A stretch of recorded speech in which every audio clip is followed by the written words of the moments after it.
الحمد للہ رب العالمین۔ السلام علیکم، میں ہوں آپ کا ہوسٹ چودھری حمزہ طارق اور آپ دیکھ رہے ہیں پروگرام قرآن سے شفا۔ آج ہمارے ساتھ بہت ہی ایک خاص شخصیت موجود ہیں جن کا میں آپ سے تعارف بھی کرواؤں گا اور ہم ان سے اپنے مسائل کے بارے میں پوچھیں گے کہ ہم اپنے مسائل کس طرح سے حل کر سکتے ہیں۔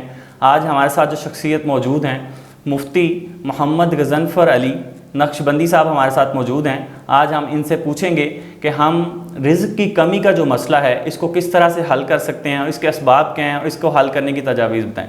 السلام علیکم مفتی صاحب، کیسے ہیں آپ؟ السلام ورحمۃ اللہ۔ الحمدللہ۔ مفتی صاحب ہمیں یہ بتائیے گا کہ یہ جو ہمارا مسئلہ ہے رزق کا، آج کل بہت ہی ہر بندہ پریشان ہے رزق کی وجہ سے، تو اس کو اس کی کیا وجوہات کیا ہیں اور ہم اس کو کس طرح سے حل کر سکتے ہیں؟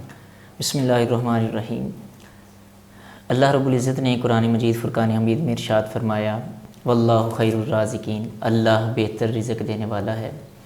اور اسلام دین فطرت ہے۔ ہم جب فطرت کے قریب رہتے ہیں تو ہمیں یہ مسئلے نہیں آتے، اور جب ہم فطرت سے دور ہوتے ہیں تو ہمیں یہ مسئلے، مختلف قسم کے پریشانیوں کے مسئلے جو ہے وہ ہماری زندگی میں آتے ہیں۔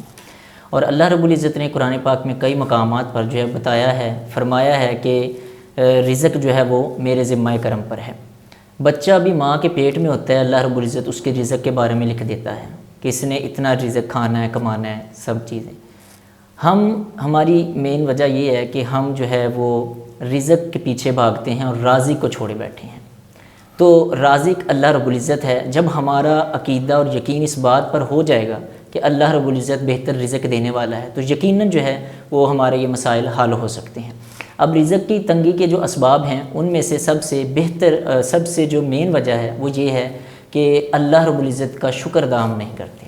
یعنی جتنا ملے اس پر اللہ کا شکر ادا کرنا چاہیے۔ اللہ کی رضا پہ راضی رہنا یہ کوئی معمولی سی بات نہیں ہے، بہت ہی اہم بات ہے۔ حدیث پاک میں ہے، بخاری شریف، مشکوٰۃ شریف کی حدیث پاک میں ہے، حضور نبی پاک علیہ الصلوۃ والسلام حالانکہ اللہ رب العزت نے اپنے پیارے حبیب کریم صلی اللہ علیہ وسلم کو جو ہے وہ ہر طرح کی کثرت انا اعطیناک الکوثر کے تحت عطا فرمائی ہے، لیکن حضور علیہ الصلوۃ والسلام یہ فرماتے ہیں کہ مجھے یہ بات پسند آتی ہے کہ میں ایک دن مجھے رزق ملے اور ایک دن نہ ملے۔ جس دن رزق ملے اس دن میں اللہ کا شکر ادا کروں اور جس دن نہ ملے اس دن صبر کروں۔ کتنی پیاری آپ نے نصیحت فرمائی ہے۔ اور پھر اس کے حوالہ سے کہ رزق میں تنگی کا مسئلہ اس وقت تک نہیں ہو سکتا جب تک ہم اللہ کا شکر ادا جو ہے وہ کرتے رہیں۔ جو ہی ہم اللہ کا ناشکری اللہ رب العزت کی کریں گے تو ہمارے رزق میں مسئلہ آئے گا، کمی آئے گی، تنگی آئیں گی، پریشانیاں آئیں گی۔ ہم کہتے ہیں ہمارا کاروبار بھی چل رہا ہے لیکن ہمارے رزق کا مسئلہ پھر بھی برقرار ہے، ہمارے رزق میں پھر بھی تنگی ہے۔ اب اس حوالہ سے، شکر کے حوالے سے اللہ رب العزت نے ارشاد فرمایا، وَلَئِن شَكَرْتُمْ لَأَزِيدَنَّكُمْ وَلَئِن كَفَرْتُمْ إِنَّ عَذَابِي لَشَدِيدٌ، کہ اے بندو اگر تم میرا شکر ادا کرو گے تو میں تمہیں اور زیادہ عطا کروں گا، اور اگر تم میری ناشکری کرو گے، کفران نعمت کرو گے تو پھر میرا عذاب بڑا سخت ہے۔ تو آئیے میں اس حوالے سے آپ کے سامنے جو ہے وہ بتانا چاہتا ہوں۔ حضرت موسیٰ علیہ السلام ایک دفعہ اللہ رب العزت کی بارگاہ میں ہم کلامی کے لیے جا رہے تھے۔ رستے میں ایک شخص ملا، عرض کی کہ اے موسیٰ علیہ السلام، آپ اللہ رب العزت سے ہم کلامی کے لیے جا رہے ہیں تو میرا ایک مسئلہ ہے، آپ اسے حل کر دیجئے۔ حضرت موسیٰ علیہ السلام نے فرمایا جی ہاں بتائیے۔ اس نے عرض کی کہ اے موسیٰ، اللہ رب العزت کی بارگاہ میں عرض کیجئے گا نبی اللہ کہ میرے پاس رزق بہت ہے تو کوئی ایسا طریقہ کار ہو کہ مجھ سے سنبھالا نہیں جا رہا وہ کم ہو جائے۔ آپ فرماتے ہیں کہ ٹھیک ہے بھائی، تمہارا مسئلہ اللہ کی بارگاہ میں عرض کروں گا۔ کچھ دور آگے جاتے ہیں، ایک اور شخص ملتا ہے، وہ عرض کرتا ہے کہ اے نبی اللہ، آپ اللہ رب العزت سے ہم کلامی کے لیے جا رہے ہیں تو میرا ایک مسئلہ ہے، میرے پاس رزق نہیں ہے، کوئی ایسا مجھے طریقہ بتائیے، کوئی سبب بن جائے کہ جس کی وجہ سے میرے پاس رزق ملے تاکہ میں اپنے گزر بسر اچھے طریقے سے کر سکوں۔ حضرت موسیٰ علیہ السلام جب اللہ رب العزت کی بارگاہ میں جاتے ہیں، عرض کرتے ہیں اے اللہ، تیرے دو بندے مجھے رستے میں ملے ہیں، ان میں سے ایک نے کہا ہے کہ میرے پاس رزق بہت ہے، سنبھالا نہیں جا رہا، تو کیا کیا جائے؟ اللہ رب العزت نے فرمایا کہ اے موسیٰ، اسے جا کر کہیے گا کہ وہ میرا شکر بہت زیادہ کرتا ہے، وہ میرا شکر ادا کرنا کم کر دے، میں اس کا رزق جو ہے وہ کم کر دوں گا۔ جب میرا بندہ میری بارگاہ میں شکر ادا کرتا ہے تو پھر میری شان کے یہ لائق ہے اور میں اس سے خوش ہوتا ہوں اور اسے رزق کی جو ہے وہ کثرت عطا کرتا ہوں۔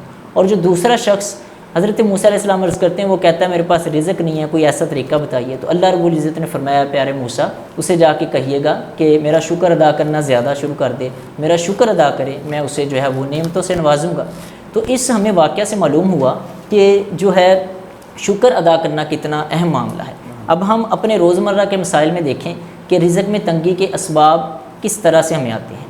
چھوٹی سی تکلیف ہو جائے ہم کہتے ہیں ساری مصیبتیں ہمارے ہی لیے ہیں، کوئی ایسا مسئلہ ہو جائے تو ہم فوری طور پر ناشکری کے الفاظ کرتے ہیں، یعنی صبر نہیں کرتے، اللہ کی رضا پہ راضی نہیں رہتے۔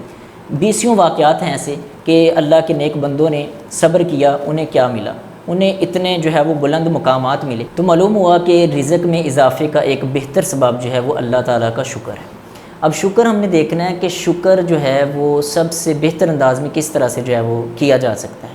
تو شکر کا بہترین طریقہ نماز ہے۔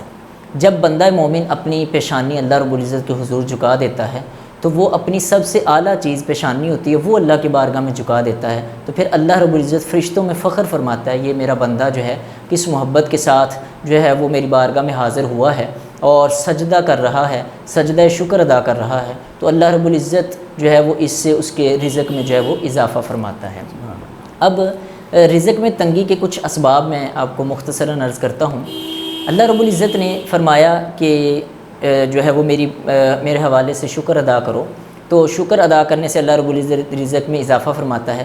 اب ہوتا یہ ہے گھروں میں ہم خرچ کرتے ہوئے کنجوسی کرتے ہیں، تو فرمایا گیا کہ والدین پر خرچ کرنے سے بھی رزق میں اضافہ ہوتا ہے، ٹھیک ہے، اپنی بیوی پر خرچ کرنے سے رزق میں اضافہ ہوتا ہے، اور اپنے بچوں پر خرچ کرنے سے رزق میں اضافہ ہوتا ہے۔ بلکہ ترمذی شریف کی حدیث پاک ہے کہ بیوی کے منہ میں لقمہ ڈالنا ایک صدقہ ہے۔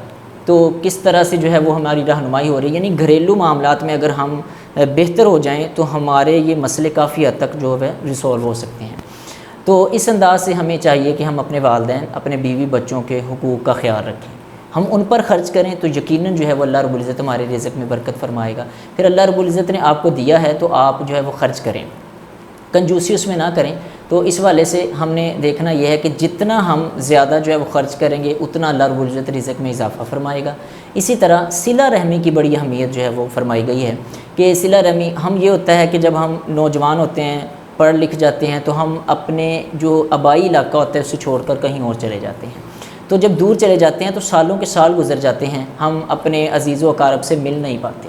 تو یہ بھی ایک رزق میں اضافے کا طریقہ کار ہے کہ ہم گاہے بگاہے اپنے عزیز رشتہ داروں سے، جو ہمارے پیرنٹس ہیں، ہمارے بزرگ ہیں، ان کے پاس جا کر جو ہے وہ چند منٹ گزاریں، ان کے دل سے دعائیں نکلتی ہیں۔ تو یہ کچھ اسباب ایسے ہیں کہ اگر ہم انہیں درست کر لیں تو ہمیں کافی حد تک جو ہے وہ یہ مسائل ہمارے حل ہو سکتے ہیں۔ اس حوالے سے قرآن و سنت سے میں چند ایک وظائف بھی جو ہے وہ آپ کے سامنے رکھتا ہوں۔ ایک تو حضور علیہ الصلوۃ والسلام کا فرمان عالی شان ہے، جو شخص چاہتا ہے کہ میرے رزق میں اضافہ ہو اسے چاہیے کہ فجر کی 2 سنتوں کے بعد اور فرضوں سے پہلے 100 مرتبہ سبحان اللہ و بحمدہ سبحان اللہ العظیم استغفر اللہ، یہ جو کلمات ہیں 100 مرتبہ پڑھے، اللہ رب العزت چند دنوں میں جو ہے وہ اس کی رزق میں جو ہے وہ برکت فرمائے گا۔ اور دوسرا جو ہے حضرت علی رضی اللہ تعالیٰ عنہ کا فرمان ہے کہ اگر کوئی شخص فجر کی نماز یعنی فرضوں سے پہلے یہ پڑھنا بھول جائے تو اسے چاہیے کہ وہ فرضوں کے فوری بعد پڑھ لے 100 مرتبہ۔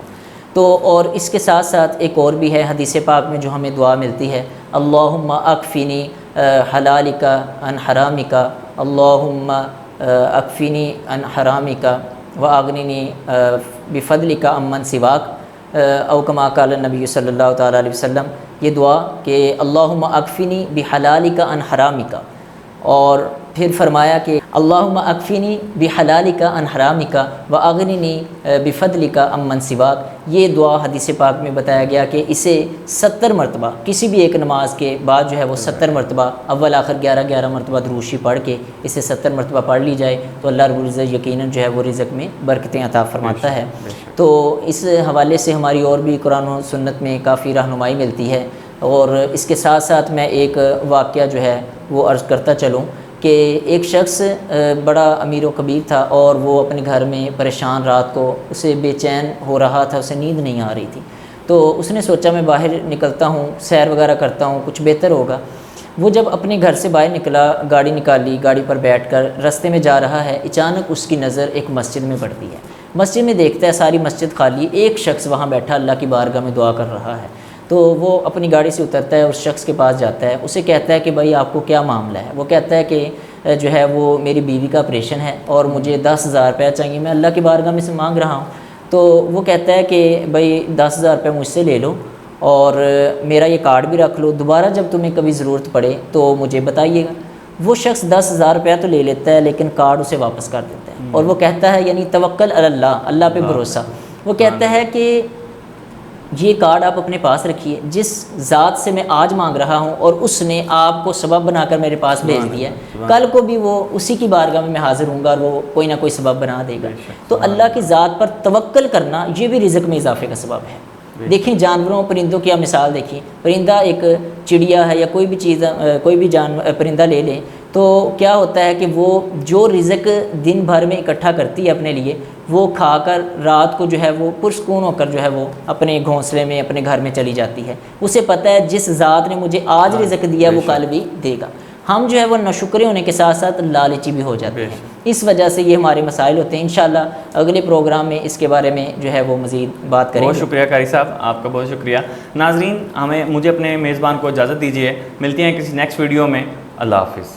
الحمد لله رب العالمين